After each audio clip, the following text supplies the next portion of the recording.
If only we had eternal eyes and could see the end from the beginning, the race of life we run would look far different.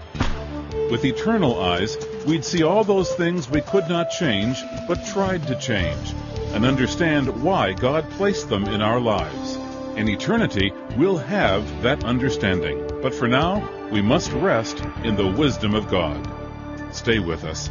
From Chicago's Moody Church, this is Running to Win with Dr. Erwin Lutzer, whose clear teaching helps us make it across the finish line.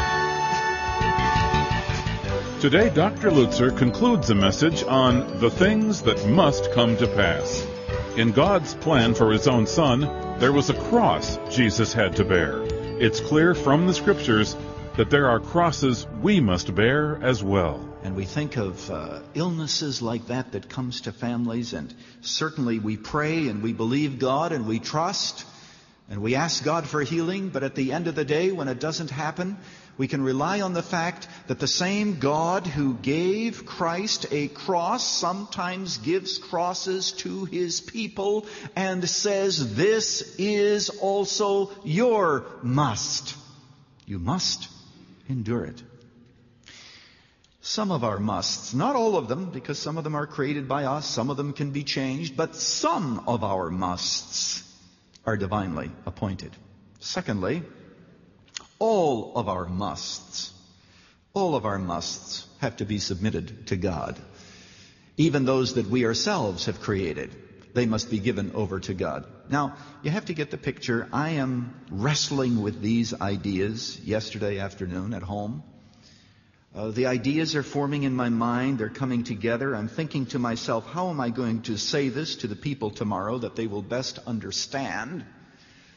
And I'm thinking all of these wonderful theological ideas about the providence of God. And then God brings me back to reality. And it was a mailman who did it. He brought the mail at 2 o'clock yesterday afternoon to the Lutzer home. And in it was a letter by someone I've never met.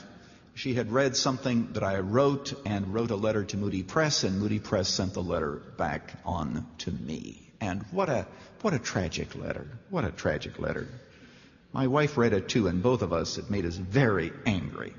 Here's a young woman, brought up in a Christian home, committed to purity, committed to her virginity, and she dates a young man who assures her that he loves her, all of those sweet things that are so easily said. And in the end betrays her and violates her, and that begins a whole train of events which eventually led to tremendous heartache and grief. And she was innocent in the matter, but he said that it was her fault because she was beautiful. It's an old story. It's an old story of torture and pain.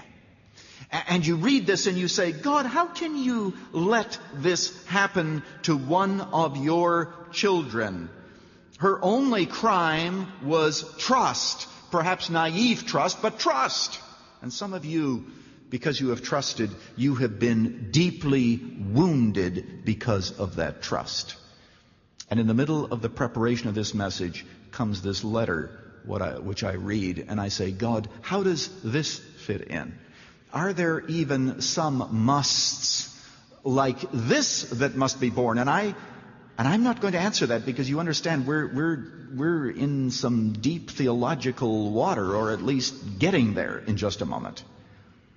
But here's what came to mind. It is remarkable indeed that God's most blessed Son Himself was a victim, not helpless because He could have called 10,000 angels to deliver Him, but a victim nevertheless, a victim of lies, a victim of deceit, a victim of a false trial, a victim of false accusations, and a victim of hatred, even though all that He ever did was love. And I'm saying to you today that all of our musts, whether given by God or created by us, must be submitted to God.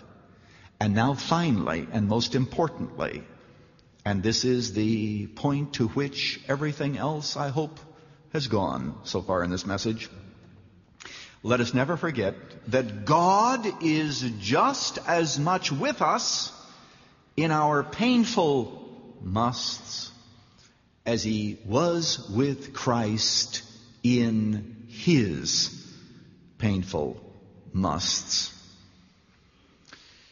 Here's Jesus in Gethsemane. Father, if it be thy will, let this cup pass from me. But nevertheless, thy will be done. And thy will was done. And he went to the cross and willingly became a victim. On the cross, he is enduring all of the hardship and the pain because he becomes legally guilty now of genocide and adultery and homosexuality and all manner of impurity. And he becomes guilty of bribery and of treachery, legally guilty. No wonder he cries up and he says, in the only place in the Bible where he does not call God his Father when he prays to him, he does not say Father. He says, my God, why hast thou forsaken me? And that's where theologians wrestle and contemplate and think and reflect.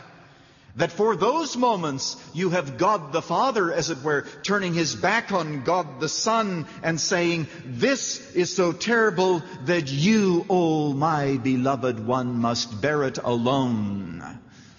And Jesus becomes guilty of the sin that you and I have committed.